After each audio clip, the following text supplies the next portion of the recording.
Good evening, I'm Camelia and this is KiniNews. We still cannot rule out the possibility of Ahmad Zahid Hamidi becoming Prime Minister if BN wins GE15. The Umno president said today that the power to decide who becomes PM lies with the Agong.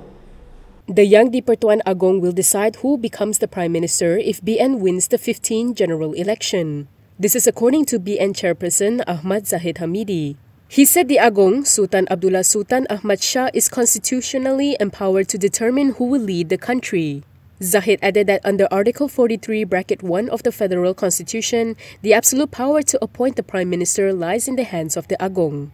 He also said he is confident that His Majesty will use his wisdom to determine who will become the Prime Minister when BN gains the majority to form the government. The Umno president was speaking to reporters at Hutang Melintang in Bagan Datok, Perak last night.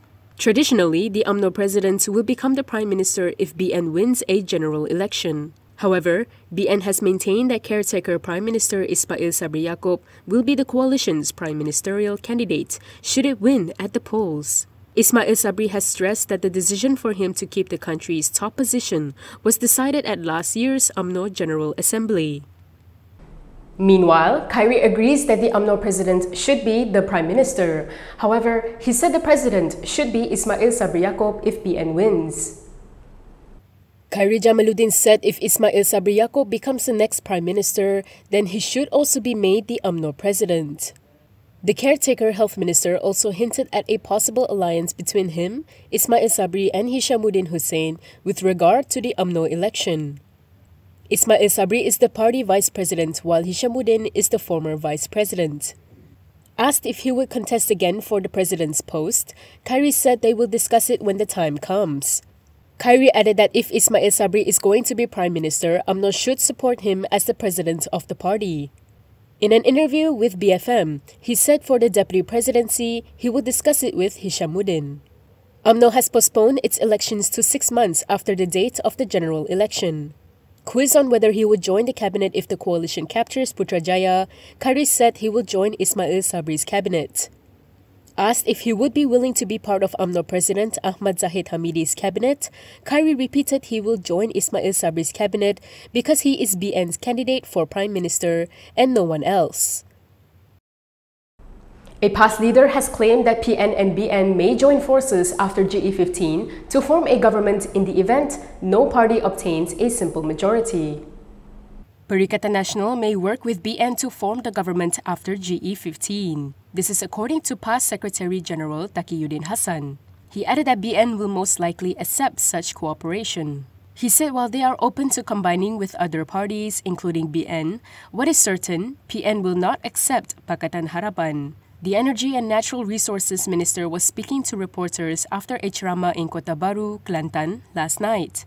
He said their first reference is BN, and although there have been no talks made during the campaigning period, PN is confident that BN would accept. He noted findings by political analysts that no party would win a simple majority of 112 parliamentary seats to form the government, thus needing inter-coalition cooperation. Taqiyuddin's latest remark seems to be in contrast to the stance taken by PN chairperson Muhyiddin Yassin, who back in September declared an open war against BN. According to Muhyiddin then, the fact that BN is the main enemy in facing GE15 was agreed upon by all PN component parties, which includes PAS. However, 2 days later, Taqiyuddin rejected Muhyiddin's war cry, saying that PAS would not accept the stance of anyone who labeled a Malay Muslim group as their main enemy. However, it did not take long for Muhyiddin Yassin to deny everything the PAS leader had said. Perikatan Nasional chairperson Muhyiddin Yassin has shot down PAS Secretary General Taqiyuddin Hassan's claim that the coalition is planning to form a government with BN after GE15. In a statement today, Muhyiddin said PN entered the 15th general election aiming to form a government on its own. He said this means PN wants to form a government without having to collaborate with BN or Pakatan Harapan. Muhyiddin added that as the chairperson of PN, he never gave Taqiyuddin the mandate to negotiate with BN towards forming a government post-GE15. Muhyiddin's statement came only hours after Taqiyuddin reportedly told the media last night that PN may work with BN to form the government. The past leader who spoke to reporters after a ceramah session in Kota Baru, Kelantan, also expressed his confidence that BN would accept PN's offer. Meanwhile, Muhyiddin said Malay voters are the key to unlocking victory in GE15 and he's confident PN can secure their votes. Muhyiddin Yassin said that Perikatan Nasional will need 80% of Malay support to reclaim Putrajaya. Speaking at a ceramah in Taman Sri Kramat last night, the former Prime Minister said his coalition is contesting 171 seats in the Peninsula, Sabah and Sarawak. He told the crowd that if PN can win 115 seats, the Election Commission will call to inform them. However, he said if PN cannot make it, he questioned what would happen if BN or Pakatan Harapan won. Khairy, just like in your ceramah, you say that sebahagian besar tantamount to majority of Malay support. One of those factor. Majority, yeah. Yeah, which we have analyzed. It is recognized, but we still have to work hard.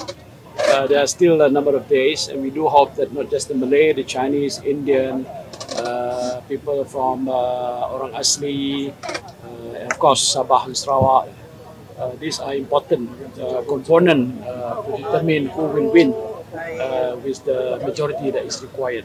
Okay? Thank you. He said because of this, voters have the obligation and duty to save the country, and it shouldn't fall into the hands of those without integrity. Muhyiddin said this is why he wants all the voters, especially Malays, to support PN. Without divulging further details, he said PN can secure a large portion of Malay support. Due to the heavy rain last night, a large portion of the audience was clad in raincoats and carried umbrellas. Some even took shelter under the tents provided. Muhyiddin also said PN is the best coalition to lead the country, given its track record. PN seems to believe that voters will reject BN because of the baggage Zahid Hamidi brings with him. Hamza Zainuddin appeared to indicate that Ahmad Zahid Hamidi will have a similar impact on BN in GE15 as Najib Abdul Razak's 1 MDB baggage had in the previous polls. According to the PN Secretary General, the majority of Malays have decided to reject BN because of the Umno president. Speaking to Malaysia Kini, he said voters are concerned about who would occupy the top post to lead the nation for the next 5 years and would not back someone who would tarnish Malaysia's image. Hamza said many Malays think if they vote for BN, this will be equivalent to giving Zahid the power to decide the country's future. He added that the Malays do not want that. In this election, both PN and Pakatan Harapan have pushed the narrative that Zahid is eyeing the premier post, despite BN naming Ismail Sabri Yaakob as its Prime Minister candidate. Taman Sri Muda residents want the Selangor Menteri Besar to take action over alleged negligence in the area's flood management. Taman Sri Muda residents have petitioned Selangor Menteri Besar Amiruddin Shari to demand better flood management. Residents claim that the flash flood on November 8th was caused by negligence from the Selangor Drainage and Irrigation Department. Taman Sri Muda Zone D Residents Association President Andrew Da Silva presented the petition and spoke on behalf of residents at a press conference today. It was held right in front of the water lock that mitigates the Klang River in Shah Alam. Andrews said the recent flash flood that hit the area could have been easily prevented as there was an officer from the Selangor DID who usually controls the gates at the water lock. However, he said the officer was not monitoring the gates that day and was half an hour late because of the heavy rain. He claimed that by the time he arrived, Sri Muda's Zone D was already flooded. Malaysia Kini is seeking a response from Amiruddin's office and the Selangor DID on these allegations. The petition includes reports on floods in the area made by residents to various authorities such as Kota Raja incumbent MP Muhammad Sabu and the Shah Alam City Council. At least 10 reports were made since 2019, but residents claim not many improvements have been made in the area. And that is all from me today. For more stories, you can go to KiniTV.com. You can also follow us on Instagram, Twitter, YouTube, and Facebook for the latest news updates. If you'd like to support independent media, do consider subscribing to MalaysiaKini.com. I'm Camelia. Thanks for watching.